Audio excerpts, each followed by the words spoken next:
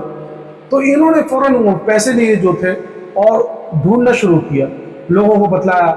تو فلاں نے بتلایا کہ ہاں اس طرح کا ایک آدمی یہاں سے گزرا ہے, وہاں سے گزرتے گزرتے یہ چلے جا رہے صرف اس وجہ سے. تو بڑا لمبا سفر طے کر کے ایک جگہ پہنچے, تو لوگوں نے بتلایا کہ وہ اس باغ کے قریب میں جو ہے وہاں جو اس کو ہم نے جاتے ہوئے دیکھا جنگل کی طرف. تو یہ وہاں پہنچے حضرت امام حنیفہ رحمۃ اللہ علیہ, تو وہاں جا کے اس کو پکڑا اور اس سے کہا کہ بھائی تم نے جو تھان خریدا تھا یہ تھان کے اندر عیب ہے, یہ تھان کے اندر عیب ہے, تو یہ اپنی پوری قیمت تم کو اختیار ہے, یا تو تم مجھے تھان واپس کر دو اور اپنی قیمت لے لو, یا یہ کہ اس عیب کے بقدر جو ہے میں اتنے کم پیسے کر کے تمہیں دے دیتا ہوں. تو اس شخص نے فوراً ان کے ہاتھ سے پیسے لیے اور پیسے اٹھا کے دریا میں پھینک دیے. ان کو بڑا تعجب ہوا. تو انہوں نے پوچھا کہ بھئی کیا بات ہے. تو اس شخص نے کہا کہ حضرت جب آپ عیب بتلا کے مجھے دے رہے اور آپ ایک معمولی عیب کو بتلانے کے لیے اتنی دور سے آ کے مجھے دے گئے, تو اب میں بھی آپ کو جو ہے پیسے جو ہے خریدوں گا. اصل بات یہ تھی کہ یہ پیسے جو تھے یہ کھوٹے سکے میں نے آپ کو دیے تھے, لیکن جب آپ سچائی کے اوپر چل رہے ہیں اور آپ اپنا یہ کام کر رہے ہیں تو میں بھی اب آپ کو پیسے خریدوں گا. تو سچ کی وجہ سے کھوٹے کی جگہ پہ کھرے سکے مل گئے اور کھرے پیسے مل گئے, یہ سچائی کی وجہ سے ہوئی. تو سچ بولنے کی وجہ سے اللہ کاروبار کے اندر بھی اگر ہم کر رہے ہیں تو کاروبار ہم سچ بول رہے ہیں کاروبار کے اندر, تو اللہ اس کاروبار کے اندر ترقی عطا فرماتا ہے. اور کوئی بھی معاملہ ہو اس کے اندر ہم جب سچ بولیں گے تو اللہ تبارک تعالیٰ ہمارے اس معاملے کے اندر اس معاملے کو پورا بھی کرے گا اور سچ بولنے کی وجہ سے ہمیں نجات بھی دے گا. دعا کرے کہ اللہ تبارک تعالیٰ ہم تمام کو سچ بولنے کی, سچائی پر عمل کرنے کی توفیق عطا فرمائے. وآخر دعوانا ان الحمد للہ.